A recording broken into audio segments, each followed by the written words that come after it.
Kakaalis lang ng aking estudyante. So, mabuti naman at pumasok ng aking anak. Gabi pala guys, tinry ko ito. Naalala ko, nakabili na po ako nito sa UAE. Masarap po siya. Mas masarap siya isaw-saw sa excuse me, kape. Now, parang may sipon na ako guys. Lipitin ko lang ito at saka magliligpit po ako ng basura. Handa ako ng basura ng mas maaga. Kasi today is Sunday. So maaga yan silang pupunta. After brunch, mga 11, 11:30, ganun. So yung ginagawa ko, inihanda ko na ng mas maaga para guys, hindi ako mataranta. Kasi ayoko yung natataranta ako. Alam niyo pag nag-start na sila magpito, hala, gumaganon agad ako. So minsan pag nanda ko na ng mas maaga at nagpito na sila, chill lang ako. So ganun din ba kayo guys? Alam niyo kahit naglilinis ako ng lamisa, nag-iisip na naman ako, ano na naman yung maluluto ko? Ano na naman yung gagawin ko, yung ulam namin ni Deepak? Dahil isa lang naman na pumapasok sa isip ko pag tatanungin ko si Deepak, ano gusto mo kainin? Sabi niya kahit ano. Tapos kung sasagutin ko siya, dal and sag, ngingiti lang siya. Kasi ayaw niyang kumain ng sag. Ano ang magagawa ko? Diba yun na yung magiging option ko sa pagkain nila. Hindi naman pwede chicken curry tayo araw-araw. And by the way pala guys, natatawa ako kay Deepak. May binili kaming, ano bang tawag dito? Scraper ba to? So bumili kami nito kapo. Tapos nakakita siya ng walis. Ang ginawa niya guys, tinanggal niya yung pinakaulo. Tinanggal niya tapos dinala niya doon sa counter. Diba, namimili siya. Siya yung palabili ng mga ganyan. Pero doon pa lang, sinasabihan ko na siya, bakit mo tinanggal? Sabi ko magkasama yun. Yung pagkakaintindi niya. Kasi dito guys, ang dami nila malagay ng price tag. No, confusing ba? Yun, kahapon ang nangyari, may mga presyo, tag-3 tag. Tapos mayroon pa mga, basta ang dami guys. Tapos yung steak, ganun din. May mga presyo-presyo din. May tinanggal ni Deepak. Iniwan niya doon yung ulo. Dinala niya ito sa counter. Pero sabi ko, baka magkasama yun. Sabi niya, hindi, nabibili lang itong steak na to. So, inayaan ko lang siya. Ngayon, nung nasa counter na kami, medyo nag-appear siguro sa system na may kasama nga talaga yung steak na yon. So, nag-antay-antay pa kami.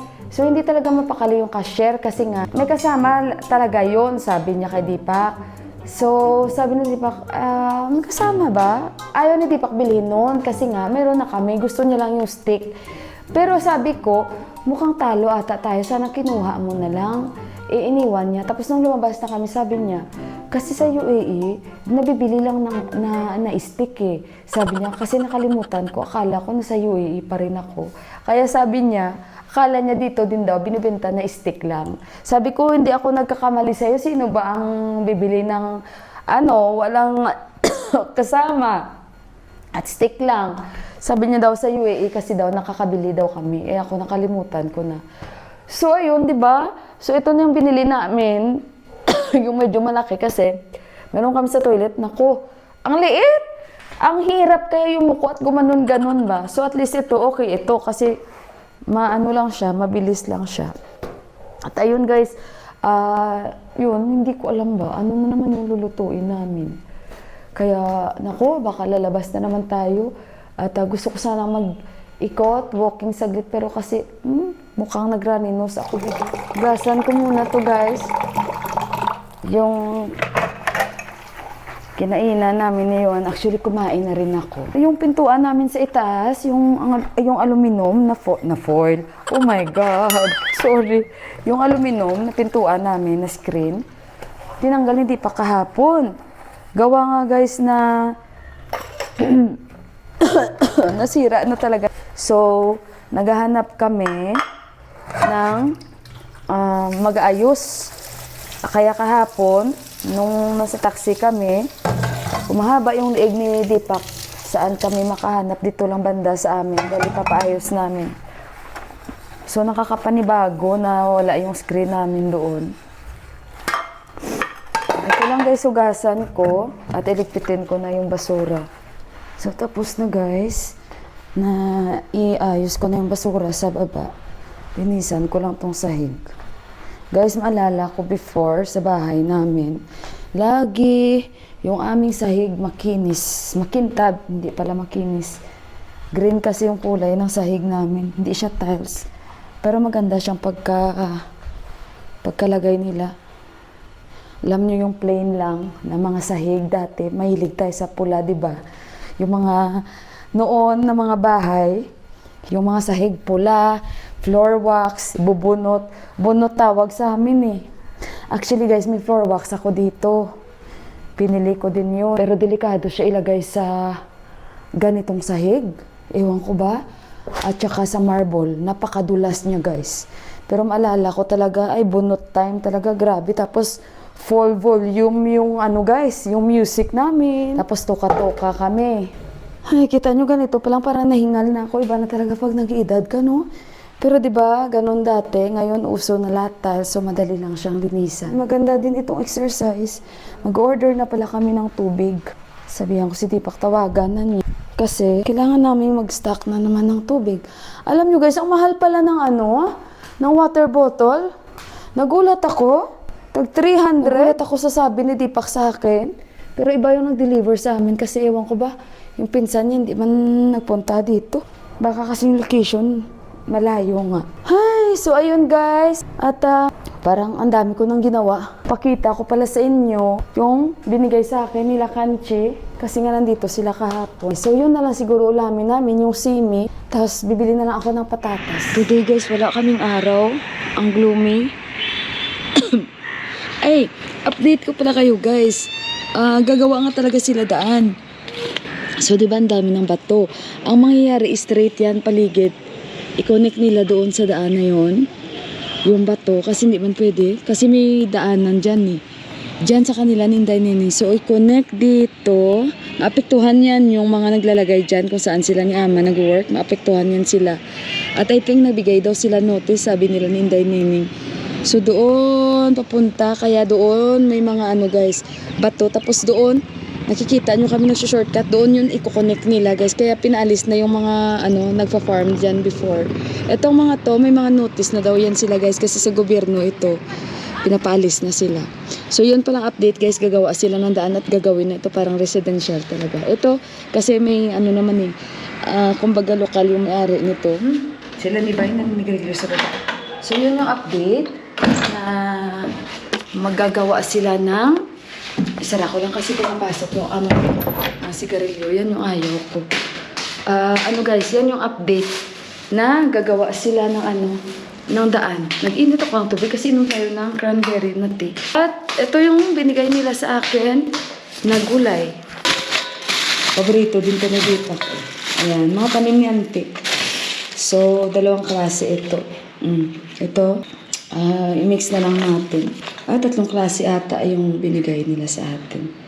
Ayan. Kauli sila. So, ayun guys, ito yung ating uulamin kasi sayang. At anuhin ko lang ito, linisan ko lang siya. Lagyan ko ng patatas at saka dal. Okay guys?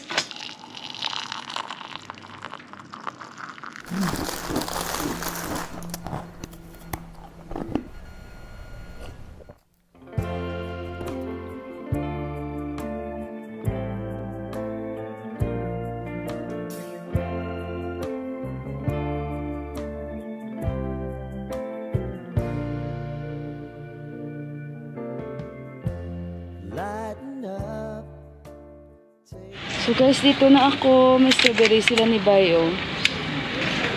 Ito lang yung mga prutas nila. Patatas. Kasi nung last bumili ako kay Didi, yung patatas niya nag-green na. Mabuti na lang meron tayong mga concern na taga-panood si sis. Sinabihan niya ako. Yan na guys, nakabili na tayo. So, Diyos ko, muntik na ako ditong madulas. Oh no! Ito kasi yung problema, sa kanila ni Didi yung tubig. Oh my God. Diyos ko, yan yung delikado. Tapos may bato, tapos madulas. Hindi na lang tayo natuluyan. Kasi danas ko na dyan guys, nung maulan. Danas ko na dyan na madulas ako. So, bango yung rice. Bago yung rice, yan nakulo na. Nagluto muna ako guys ng aking dal. Gasa na natin. Ipat ko na natin.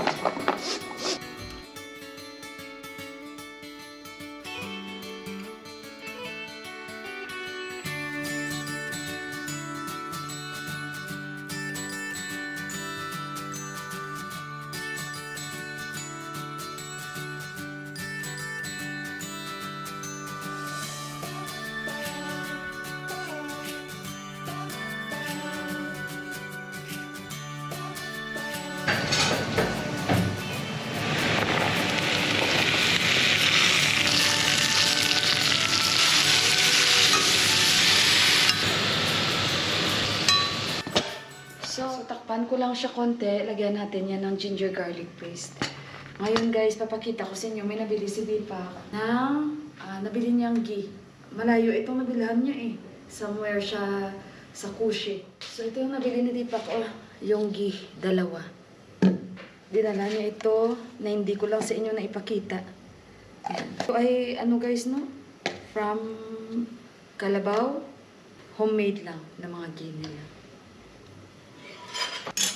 So, ito guys ang nilagay ko, Jimbo, yung dried na dahon. Ayan siya. And then,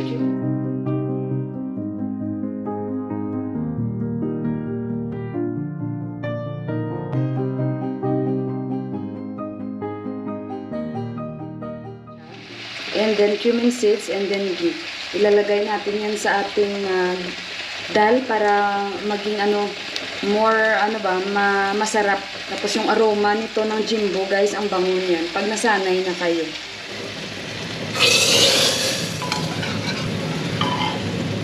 Gawa ako ng ginger garlic paste. By the way, guys, today sila ni Inday Neneng mag-appeal ulit sila sa court. Alam nyo kasi iba yung system nila dito, yung experience ni Inday Neneng at experience ko sa pagre-renew ng visa is pareho po. Kung isipin mo, international na ngayong aming mga marriage certificate, pero dito iba, mayroon din po silang sarili nilang patakaran. Kahit pakasal na kayo, kahit pa may anak na kayo, pagdating dito, iba pa rin yung hahanapin nila sa inyo. For awareness lang sa mga ibang kababayan. So dito ang tanggap lang talaga is yung kasal kayo sa korte dito. Kahit yung sa culture marriage nila, hindi na siya talagang kinikonsider nila. Dapat sa court talaga. Kasi kahit kinasal kayo, ikakasal pa rin kayo. Lalong mas mahirap pag katulad namin, mixed marriage, mahirap po. Sa mga kababayan dyan na nagbabalak magpakasal, again, mas maganda I think court kayo magpakasal. Kasi pag sa culture marriage nila, parang hindi rin tanggap pa. Diba? Sa culture marriage na yan, tapos pagdating na sa processing lahat, hindi rin nila tatanggapin.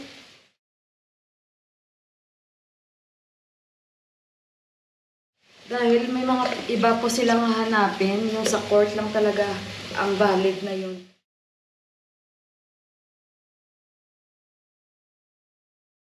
So, ilalagay ko na po yung ginger garlic natin.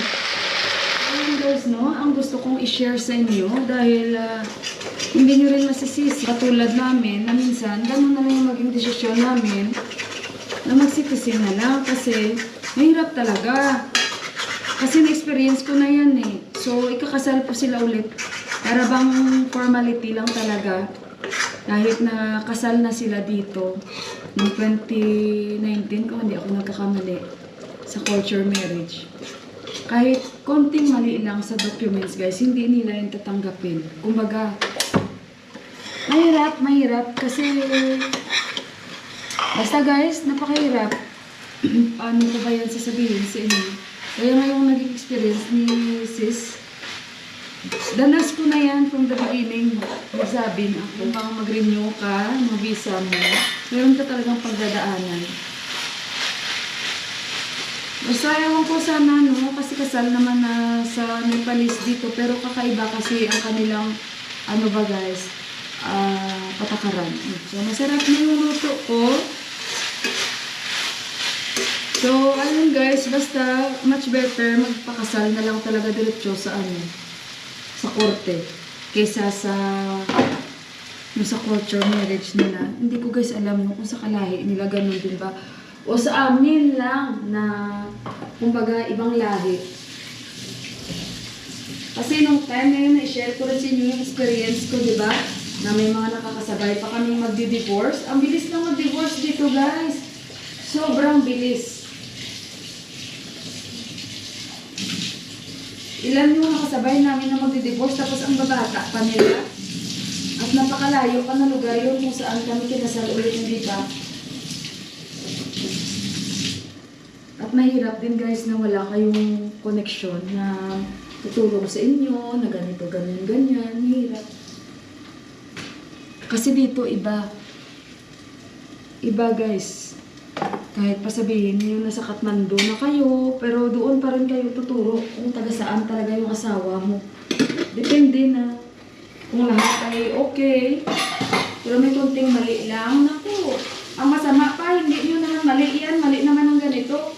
Kayo talaga mapupuruhan ba? Yung sa paikot-ikot, lahat kakaiba.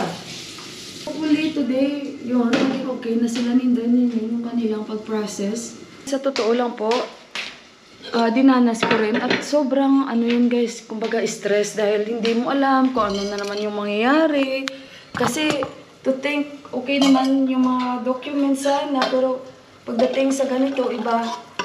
Yung mga kanya-kanya silang mga ano guys, patakaran, pagpunta mo dito, iba na naman yung hihingin, pag-chinik. To think, kami nga, may anak na kami, di ba? Tinitirahan niya. Tinitirahan niya walang niya. Today, mag-appeal ulit sila sa court. And mabuti na lang yung asawa niya. May kaibigan na abogado. Kasi kami before, nung nag-renew is, nagdala din kami ng abogado, kaibigan, dinilipak. Pero talagang napagastos talaga kami ba. Kaya doon ako nakapag-decide na mag-ano na lang ako, mag-citizen na lang ako. Kasi nahirapan talaga eh. So yun yung sinasabi ko sa inyo na may pinaprocess in the meaning kasi mulas pa yan sila sa process. Hopefully maging okay today. Time to linis na. Ayun guys, sandali muna. Mahirap. Pahirapan. Dahil yun nga, sa mga nagtatanong, nakasal naman kayo sa ganito, bakit tourist kayo dyan? Alam nyo yun, iba kasi eh. Sabi nga ni Inday Nining, may nagalit nga daw doon. American naman siya. Galit na talaga siya. Di ba kagaya ko din noon, na dinala ko ng masiyuhan. Sabi ko, anak namin to, ganito, ganyan. Pero hindi pa rin balik sa kanila. Alam nyo na. Kung si Ama pa nga, mabuting si Ama, kasama namin. Maubos na yung pagnanamaste ko Mila, hindi rin gumagana. Okay lang sana ako sa kabilang barangay lang, yung mga village. Mahirap kasi, no? Iba kasi dito. Kahit pasan, yung nagtatay, sa papeles mo, mali-mali pang ilalagay. Kaya dapat i-check mo rin, ikaw, i-check ka rin. Kaya marami kang matutunan. Dahil mali nung nagtatay, lahat magiging mali na. Start ka na naman sa simula. So, hopefully matapos today nila Inday Nining, no? Buti na lang yan, naianda ko na yung basura namin. Pasok na lang dyan sila. At kukuhanin nila. So, by the way guys, ito na yung ating niluto. And then yung dal ko. So, okay na. Mamaya konti kakain na kayo. Takpan ko lang ito. Yun. So, kaya kay Inday Nining, good luck. And kay Shanghai.